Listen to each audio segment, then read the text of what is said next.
boom di prenotazioni sul portale dell'ULSS 2, marca trevigiana. Dopo l'annuncio del governo è corsa al vaccino di assalto alla diligenza. Ha parlato anche il presidente Luca Zaia, l'85% dei positivi a meno di 40 anni.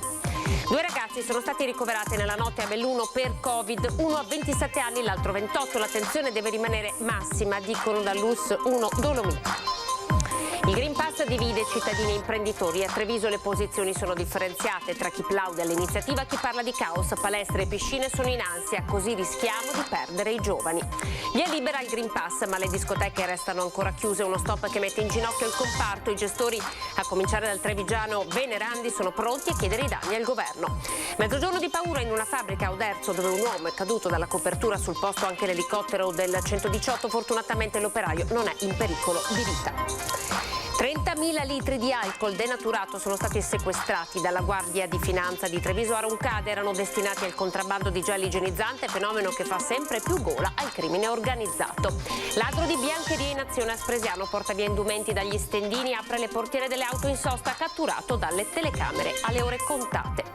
Matrimonio con sorpresa, questa mattina a Cessalto. Verso la fine della cerimonia l'organo va a fuoco, fumo in chiesa, ospiti allontanati. In azione vigili del fuoco di Motta di Livenza. Buonasera, ben ritrovati. TG Treviso. In apertura avete sentito l'effetto, i primi effetti dell'introduzione dell'obbligo del Green Pass. È boom di prenotazioni per avere il vaccino. Se la scorsa settimana in Veneto, vediamo i dati del Veneto per fare il confronto con il trevigiano, l'incremento di persone vaccinate e prenotate era di circa 6.000-7.000 al giorno, negli ultimi 2 giorni si riscontra un significativo aumento di prenotazioni con più 13.000. Trend simile nella marca trevigiana, dove si è passati dalle 1.200 richieste di vaccinazione dei giorni scorsi alle 7.000 nelle ultime 36 ore. Lo ha confermato poco fa il direttore generale dell'ULSS, Francesco Benazzi, che ha anche annunciato di aver congelato le diffide agli operatori Novax, in linea con quanto dichiarato oggi dal governatore Luca Zaia. L'85% dei positivi degli ultimi giorni a meno di 40 anni. Nella marca la popolazione vaccinata supera il 54%. Questi sono dunque i numeri nel trevigiano. Ora ascoltiamo il presidente Zaia, che ha parlato appunto di assalto alla diligenza, di congelamento delle sospensioni dei medici Novax, ma anche di insegnanti. Dalle telefonate che abbiamo avuto oggi al call center, che ci sia un assalto alla diligenza adesso per vaccinarsi. Questo ve lo posso confermare. A poche ore dal decreto legge che introduce l'obbligatorietà del Green Pass dal 6 agosto per bar e ristoranti al chiuso, palestre, piscine, musei, cinema, impianti termali e parchi di divertimento, si vedono già i primi effetti. Come è accaduto in Francia, anche in Veneto è boom di richieste da parte dei cittadini per prenotare la seduta vaccinale. E a proposito di carta verde modello francese, penso che non sia applicabile, spiega Zaia, perché introduce in maniera lapidaria l'obbligo vaccinale. Credo che si sia condiviso tutti il fatto che un utilizzo più allargato del Green Pass fosse qualcosa di sostenibile. Prendo atto che è stato esteso in maniera importante. Allora, davanti a questo, il tema che va posto è un altro. Ai cittadini siamo in grado di garantire i vaccini? A me sembra che ne manchino vaccini. Per quanto riguarda le vaccinazioni, al momento il 62,4% dei veneti è immunizzato o ha prenotato il vaccino, con l'obiettivo di raggiungere l'82% ad ottobre, con 200.000 dosi disponibili da qui a settembre. Intanto sono 300 i turisti che hanno chiesto di essere vaccinati in Veneto durante le loro vacanze e domani ad Auronzo, dove la squadra della Lazio sta affrontando il ritiro pre-campionato, su richiesta del presidente Lotito i giocatori verranno sottoposti all'inoculazione.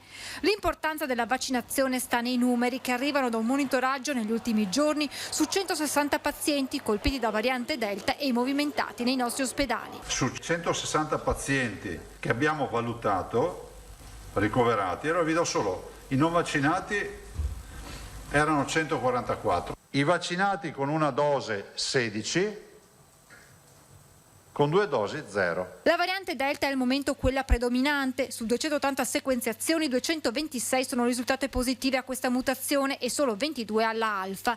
Questo spiega l'aumento dei contagi, con un più 150% di positivi in Veneto in una settimana. Si tratta soprattutto di ragazzi asintomatici, ma che rischiano, ricorda Zaia, di incrociare familiari o conoscenti non vaccinati. Che questa nuova curva di contagio crescerà crescerà ancora,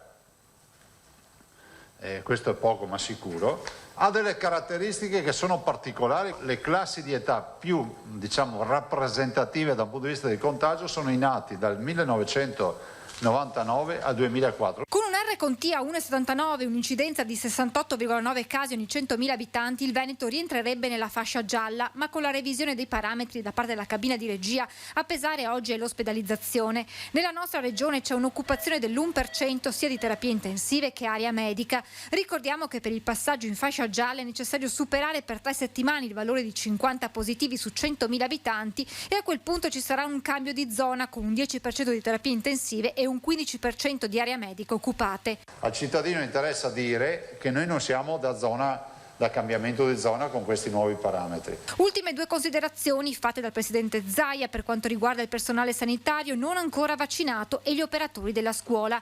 Per quanto riguarda i premi, al momento congelati in Veneto le sospensioni. I provvedimenti che sono stati fatti sono un attimo congelati, ma semplicemente per un motivo: ci vuole coordinamento nazionale e dall'altro voglio anche ricordarvi che dietro le sospensioni c'è un altro problema, che il gioco forza pesa su di noi, la mancanza di professionisti. Quindi chi ha fatto sto decreto con l'obbligatorietà non ha tenuto conto che mancano i medici. Sul fronte insegnanti e personale scolastico l'80% è già vaccinato, all'appello mancano ancora 20.000 persone. Io spero che gli insegnanti e gli operatori si vaccinino. Bene. Lo dico perché se noi dobbiamo partire la scuola in presenza non possiamo pensare di ripartire con mezza DAD. E proprio per il monitoraggio della variante Delta, oggi debutto del punto tamponi fuori dall'aeroporto Canova di Treviso. Nella intera giornata sono stati fatti 50 tamponi. Il camper arriva al mattino presto, 7:30, e si posiziona proprio davanti all'uscita degli arrivi. 2 maxi cartelloni, uno striscione annunciano la novità del nuovo servizio offerto dall'ULSS 2, tamponi gratuiti per chi arriva da un viaggio. Il punto tamponi, oggi mobile, da domani si trasferirà in questi container. È una offerta che la Regione Veneto, in collaborazione con le varie aziende sanitarie, dà alla popolazione che viaggia e che ritorna dai paesi esteri e soprattutto dai paesi europei che sono a rischio per il propagarsi della variante Delta. Attualmente è la variante del virus che è predominante e che ci spaventa sostanzialmente e che dobbiamo tenere monitorata strettamente. Ore 12:30 del primo giorno, sono solo 5 le persone che si sono sottoposte al test, tutti trevigiani in ritorno da una vacanza. Molti stranieri fermati hanno già il Green Pass oppure hanno fatto il tampone prima della partenza. Prima e seconda sono a posto, direi, per intanto. Quindi viaggia tranquilla? Sì. Where you come from? Da dove venite? Dalla Romania. Avete fatto il test? Sì, ho fatto il test in Romania prima di partire. Lo rifarete? Se sarà richiesto sì, altrimenti no. If not, no. Dalle 7:30 alle 22 il nuovo punto tamponi seguirà gli orari degli arrivi dei voli. Un'opportunità che chi ha scelto di cogliere stamattina ha detto di averlo fatto nonostante fosse già vaccinato, ma per tutelare amici e parenti. Sarà rilasciata una certificazione di negatività e se troveremo dei soggetti positivi saranno fatti stazionare all'interno di spazi appositamente allestiti per poi trasferimento in situazioni di sicurezza. Green Pass nel mirino dei ristoratori. La paura e la fuga dei clienti verso locali all'aperto, troppi nodi da sciogliere, come ad esempio la vaccinazione dei dipendenti. Li abbiamo ascoltati. Green Pass nei tavoli al chiuso di ristoranti e bar sì, ma con riserva. All'indomani dell'ufficializzazione, l'obbligo diventerà effettivo dal 6 agosto, nuove perplessità serpeggiano tra le categorie. Favorevole la FIPE Confcommercio Trevigiana, purché non sia uno strumento che rallenta l'accoglienza e il commento, visto che i controllori saranno i titolari del locale. Sulla stessa linea d'onda anche la Confesercenti. È molto difficile cercare di ordinare la clientela, la differenza tra seduti, in piedi, all'esterno, non si capisce poi perché tra l'altro si conceda il poter bere al banco senza Green Pass, ma da seduti con il Green Pass. Cioè il personale di servizio ha l'obbligo di vaccinazione? Tanti gli interrogativi che gravano su una categoria già provata da mesi di restrizioni, la paura e la fuga della clientela verso chi ha spazi all'aperto proprio nel periodo di lenta ripresa. C'è specialmente i locali come il nostro che hanno praticamente l'attico piccolissimo, mentre in altri posti come la terrazza o altri comunque 60 non cambierà nulla perché comunque si mangia all'esterno. I locali come questo saranno i più sacrificati, i più penalizzati.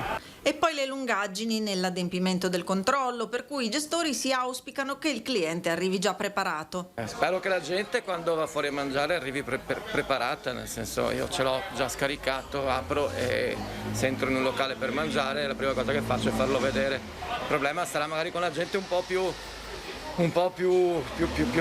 anziana, la gente, perché magari i giovani sono già preparati a queste cose. Meglio il Green Pass che la chiusura, la frase ingoiata a denti stretti in vista di nuove potenziali perdite. Da questo presupposto Veneto Imprese Unite avanza l'ipotesi di una mobilitazione su scala nazionale. È necessario coordinare qualcosa di forte a livello nazionale, per questo motivo lunedì sarò a Firenze a trovarmi con i miei colleghi delle altre associazioni per vedere se si riesce a mettere in piedi una movimentazione forte nazionale che abbia appunto però come base il Green Pass come impatto economico sulle nostre aziende. Noi non parliamo di vaccini sì o vaccini no, non parliamo di salute perché non ci compete, parliamo solo di economia. Il Green Pass avrà un impatto negativo per le nostre economie, discuteremo di questo a Firenze e trarremo le somme. E poi ci sono le discoteche, il decreto non ne ha previsto la riapertura, i gestori si dicono pronti a chiedere i danni. Oltre ai risarcimenti sta per partire una richiesta danni vera e propria da parte del nostro sindacato che a giorni presenteremo al governo. Le discoteche pronte a dare battaglia dopo essere rimaste fuori dall'ultimo decreto legge che introduce il Green Pass per diversi locali al chiuso. Al momento dunque queste attività rimangono ferme e all'orizzonte non c'è per ora una data della possibile riapertura. Gli avvocati del nostro sindacato si stanno adoperando in queste ore per formulare appunto una richiesta danni ben precisa. In quanto i ristori, va bene, sono doverosi e li attendiamo da tanto tempo. Venerandi ricorda come prima si fosse parlato di una ripresa delle discoteche il 1° luglio, data poi spostata al 10 dello stesso mese, e sottolinea ancora come il CTS avesse recepito il protocollo presentato proprio dal SILB che prevedeva l'accesso ai locali con Green Pass, tampone o dopo guarigione dal Covid. Alla fine è arrivata la doccia fredda di ieri. Chiaramente, come potete ben capire, è incomprensibile questo atteggiamento. È stato dato la possibilità a tante attività di esercitare con questo strumento Green Pass, che ripeto siamo stati i primi a proporlo, oltre ad aversi anche messo a disposizione per poter diventare dei centri vaccinali, piuttosto che anche campagne pubblicitarie in favore appunto della vaccinazione. Sicuramente eravamo degli strumenti, e lo siamo ancora, degli strumenti molto importanti per stimolare i giovani a vaccinarsi. Questo forse il ministro Speranza non l'ha ancora capito. Il SILB non esclude nelle prossime settimane manifestazioni di piazza con qualche atto simbolico. Daremo, se va avanti così, le chiavi al signor Draghi, Speranza, e poi la gente la faranno divertire loro. Andiamo in palestra e piscina, anche qui sarà obbligatorio avere il Green Pass. Abbiamo parlato con un titolare che spiega la preoccupazione soprattutto per i giovani, giovanissimi. Tu sei vaccinato? Sì, ho già fatto entrambe le dosi. Quindi hai il Green Pass? Sì. Io ho fatto il vaccino da più di 15 giorni, quindi dovrei avercelo, no? Lunedì vaccino alle 4, prima dose. Quindi non l'hai fatto apposta perché è obbligatorio adesso per entrare in palestra? No, io l'ho prenotato ancora i primi di giugno. Il Green Pass obbligatorio per accedere a piscine e palestre potrebbe creare qualche problema ai giovani amanti dello sport. Tra i giovanissimi, infatti, sono ancora pochi quelli che hanno fatto o almeno prenotato il vaccino. Come loro anche molti istruttori che nelle palestre lavorano. Il nuovo obbligo che blinda anche il mondo del fitness ha raccolto comunque parecchi consensi. Secondo te è corretto consentire l'accesso in palestra a chi ha il Green Pass? Io credo di sì. È giusto e anche è un incentivo per vaccinarsi di più. Comunque ritenevo fosse importante farselo già da prima, comunque ritengo che a questo punto è uno strumento indispensabile. Chi non è vaccinato, anche per scelta, invece preferisce proprio non commentare, ma il disappunto è evidente. Luca Lucchetta, titolare del centro Stile Libero di Preganziol, che insieme offre servizi di fitness ma anche piscina, spiega il sentimento comune della categoria. Ci mette un po' in difficoltà perché i tempi sono stretti e bisogna organizzarsi velocemente per controllare le carte in regola di tutte le persone, e ci mette anche in difficoltà perché ci fa fare il lavoro che probabilmente qualcuno doveva fare qualcun altro, cioè rendere praticamente un po' più obbligatorio il vaccino e ci espone quindi a discussioni con le persone. La maggior parte degli adulti ha il Green Pass e alcuni sono indecisi su cosa fare. Il problema grosso è sui giovani, i bambini dai 12 anni in su fino ai 18, c'è una grossa percentuale che non ha ancora pensato cosa fare con il vaccino. E poi abbiamo sentito i cittadini, la gente, addirittura alcuni dicono che avrebbero preferito il modello francese. Io penso che tutto quello che serve alla nostra salute e a quella degli altri è benvenuto. Alla francese potrebbe funzionare. Non sono soluzioni queste, sono provvedimenti che servono ad arginare una pandemia che non vuole proprio andarsene. Forse andava più esteso anche, per la sicurezza anche di tutti. Qua dovremmo venire fuori, non so, per me sì. Sì, lo trovo corretto perché è giusto vaccinarsi per una prevenzione per tutti ed è corretto. Secondo lei andava fatto più stringente alla francese, quindi anche per centri commerciali, negozi, esteso anche in queste attività? Era corretto estenderlo a tutto. Ho appena fatto il Green Pass, adesso cartaceo in farmacia, pensavo di trovare la coda e invece ero da solo. Tutto quello che serve va bene, prima o dopo l'importante è farlo. Siamo alla cronaca. Pochi giorni dalla tragedia di Ponte della Priola c'è stato un altro incidente sul lavoro. Questa mattina ad Oderzo, fortunatamente senza gravi conseguenze. Verso mezzogiorno dalla Sola Impianti è partito l'allarme per un operaio caduto dalla copertura. È uno straniero, classe 79. Sul posto, come vedete nelle immagini, l'elicottero del 118 di Treviso. Scongiurato il peggio, l'uomo è stato portato all'ospedale cittadino di Oderzo con un codice di media gravità, mentre l'elicottero è rientrato vuoto alla base. Indaga lo Spisal. Un fenomeno sempre più diffuso è legato alla pandemia. C'è stato l'ennesimo sequestro da parte delle Fiamme Gialle trevigiane di alcol denaturato destinato al mercato criminale di gel igienizzante.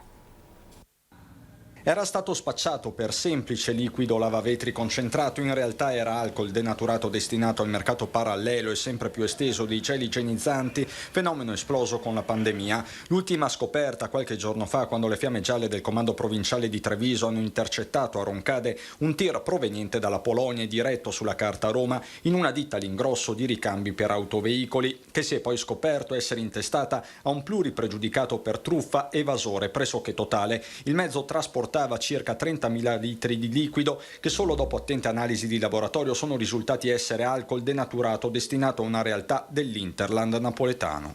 I dubbi e le criticità emerse in prima fase nel corso delle attività di controllo sono poi state effettuate sono state confermate in esito ai successivi controlli speditivi di analisi chimiche del prodotto, che hanno confermato la reale natura dello stesso, quindi alcol denaturato destinato alla produzione clandestina, con improbabilità nel territorio campano, di gel igienizzanti e prodotti di sanificazione.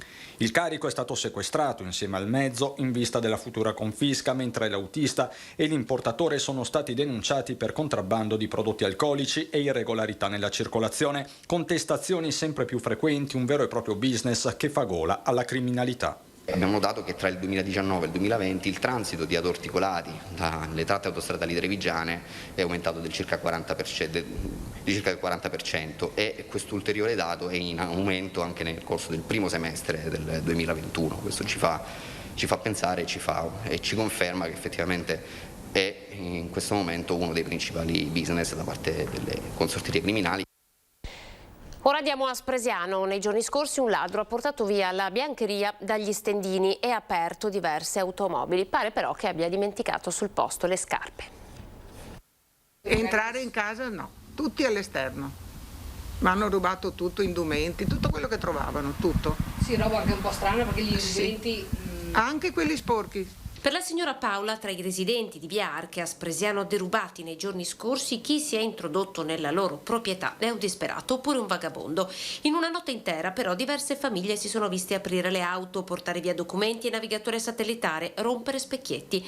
Dagli stand di biancheria sono spariti i vestiti. Non si sa se sono persone che possono anche fare dei dispetti, perché dato le ultime notizie qua attorno poco rassicuranti, possono essere mandati. Tutto è possibile. Un quartiere intero è stato coinvolto. All'alba uno dei residenti, Jerry, ha trovato queste scarpe nel suo giardino. E così avevo cominciato a parlare con il mio vicino sopra, ha detto che anche hanno aperto sua macchina anche, e quell'altro dietro ha detto che anche la sua macchina qua, che ho dovuto chiamare i carabinieri, che ho detto che guarda che è stato un furto a casa nostra qua e non sapevo che ha fatto, ma ho trovato le scarpe. Non so se sia loro, perché gli viene a buttare sotto gli alberetti là. E dopo lui che è andato a lavorare l'ha visto e mi sta insieme alla muretta. E ieri c'era, tutto ieri che era là. Il mistero delle scarpe che nessun vicino è venuto a reclamare. Sono un 40. Poi c'è questa immagine raccolta dalle telecamere di cui probabilmente il ladri non aveva tenuto conto. Non è la prima volta che via Arche viene presa di mira dai ladri. C'era tutti qua in cucina e vai a letto, cade tutta la camera piena, tutta intera, tutta la roba. Su questi furti ora indagano i carabinieri. Ci fermiamo per pochi secondi di pubblicità.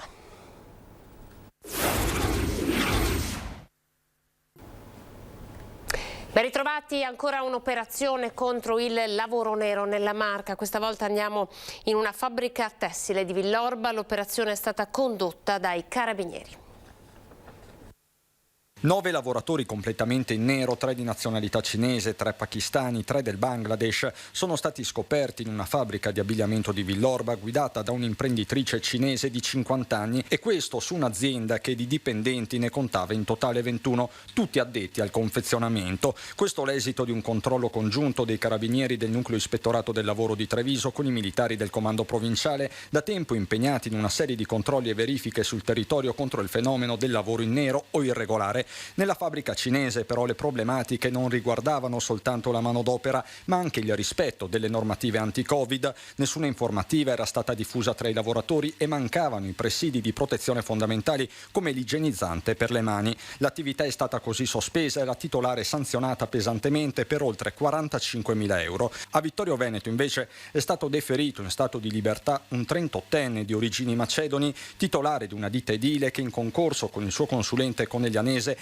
aveva assunto e impiegato un lavoratore connazionale con permesso di soggiorno scaduto, favorendo così la permanenza nello Stato italiano di uno straniero che non aveva i requisiti di legge. A Cesalto sono dovuti intervenire i pompieri questa mattina per l'incendio che ha interessato un organo nella parrocchia di Santa Maria di Campagna, questo a margine di un matrimonio. L'intervento tempestivo e puntuale dei vigili del fuoco del distaccamento di Motta di Livenza ha consentito di domare in fretta le fiamme, ma la presenza di poche finestre nell'edificio ha impegnato la squadra intervenuta sul posto al fine di ventilare la chiesa satura di fumo. L'intervento si è concluso verso le 14. Gli sposi sono riusciti a celebrare il rito in quanto il problema si è verificato al momento della firma degli sposi nel registro. E torna domani mattina dopo il grande successo di sabato scorso l'ippoterapia a Villa Margherita a Treviso. L'iniziativa voluta dalla nostra Mirella Tuzzato e dall'associazione Veneti Schiacciati dalla crisi accanto alle istituzioni del territorio. L'appuntamento è tra le 9 e le 12.30, aperto a tutte le persone interessate alla pratica dell'ippoterapia. Da domani nella barchessa adiacente alla villa partirà anche un'altra iniziativa, una biblioteca, dove prendere e portare libri condividendo così buone letture. Tutto questo dunque domani mattina a Villa Margherita. Come ogni venerdì ora andiamo insieme a vedere le previsioni del tempo. Dopo i fenomeni di temporanea instabilità di ieri sera, l'anticiclone è rimontato velocemente e assicura un fine settimana all'insegna del tempo stabile. Prevediamo infatti per sabato e per domenica cielo in prevalenza sereno, moderata, ecco i soliti cumuli durante il pomeriggio che nella giornata di domenica potrebbero essere un po' più intensi a ridosso dei rilievi, dare qualche temporale. Come evidente anche dalla carta del tempo, l'azione dell'anticiclone mantiene lontano i sistemi perturbati. Vedete tutte le nostre zone, ma addirittura tutta l'Italia libera dai sistemi perturbati, quindi libera dalle nubi. Però se spostiamo lo sguardo verso la Francia, verso nord-ovest, notiamo una depressione con sistema perturbato che si organizza, si intensifica con il passare delle ore. Ecco, il movimento di questo sistema perturbato sarà verso sud-est. Quindi ecco, dopo il bel tempo del fine settimana, tra lunedì e martedì un peggioramento, qualche fenomeno temporalesco, siamo in estate, in piena estate, e poi di nuovo stabilità, l'anticiclone si riorganizza su di noi. I venti sono deboli di direzione variabile, con brezza naturalmente sulle coste, una brezza salutare, temperature abbiamo detto le minime 21-22 gradi, le massime 31-32 gradi, però attenzione che nella seconda parte della prossima settimana avremo di nuovo i 33-34 gradi, ricordo sempre all'ombra. L'Alta Adriatica è previsto poco mosso. È tutto. Ed ora le notizie dal territorio bellunese.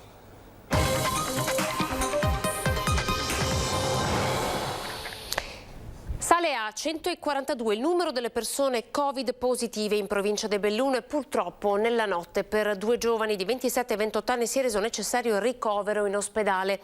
Al San Martino l'uno in malattie infettive e l'altro in pneumologia. L'attenzione dunque è massima, scrive nella sua nota Luis Dolomiti, che ricorda l'importanza della vaccinazione. Ma proprio sui provvedimenti annunciati ieri dal governo interviene il presidente di Confcommercio Paolo Doglioni, che ritiene aberrante la situazione prospettata sull'estensione del Green Pass.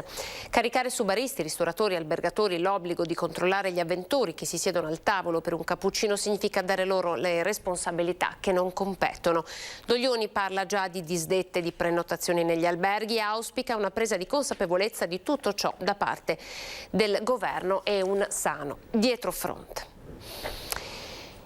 Andiamo in Comelico, vincoli ambientali. La Corte Costituzionale ha bocciato il ricorso promosso dalla Regione Veneto, che si era schierata con i 6 comuni delle terre alte.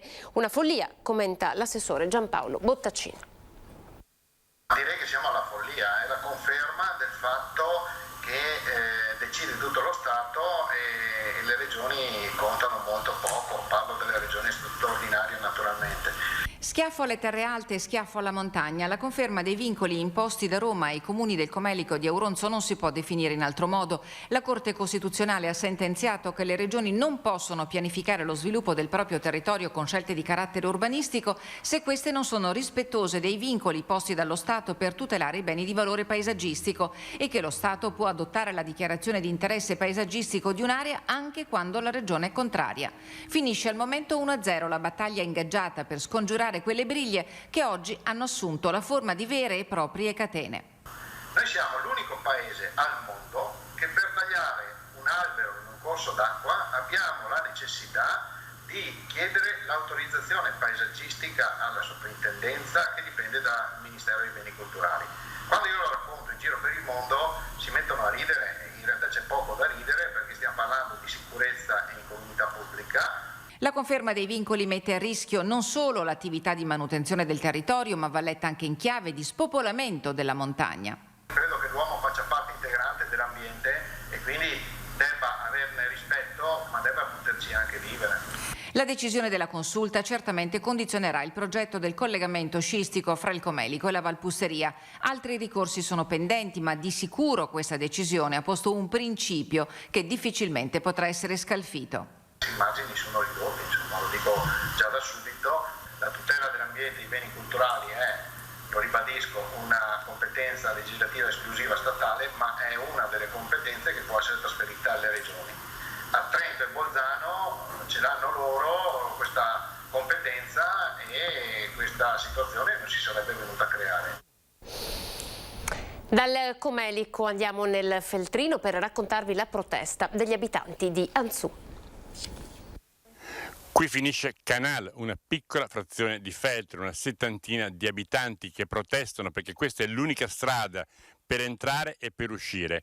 Ma quando, come è accaduto alcune volte negli ultimi anni, una frana la blocca, non c'è più possibilità né di entrare né di uscire, nemmeno per un'ambulanza.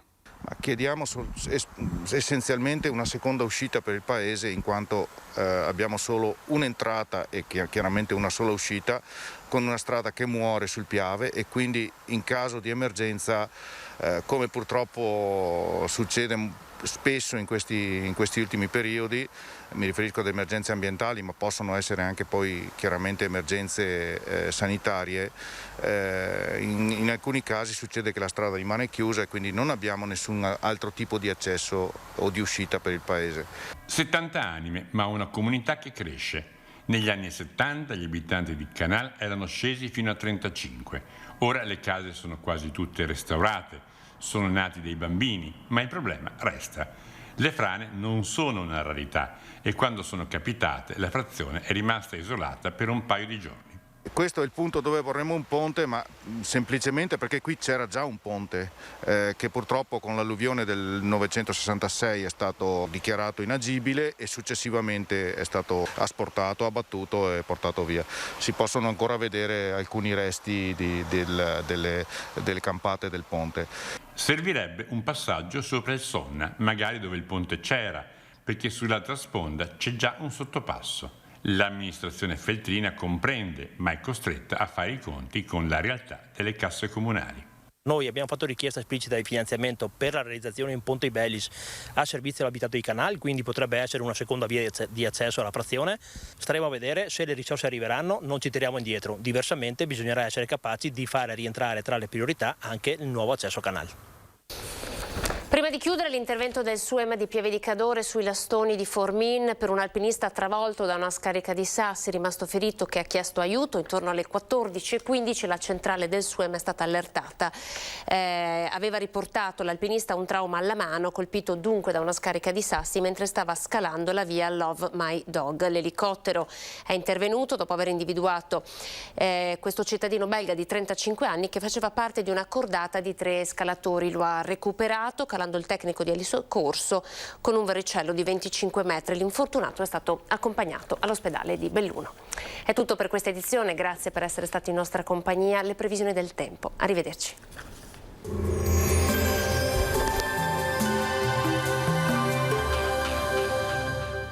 Autodemolizioni Signor, a Villorba dal 1969 al vostro servizio. Rottamazione auto, vendita ricambi nuovi e usati, vendita autovetture sinistrate o usate.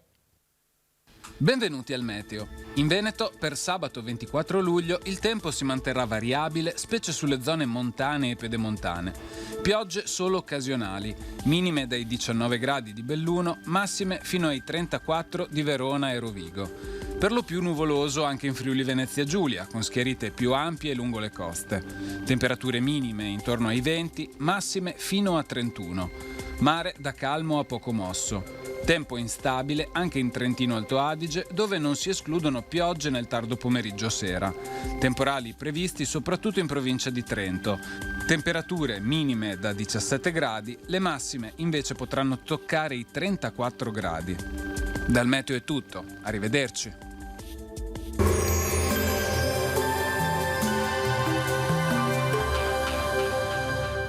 Autodemolizioni Signor, a Villorba dal 1969 al vostro servizio. Rottamazione auto, vendita ricambi nuovi e usati, vendita autovetture sinistrate o usate.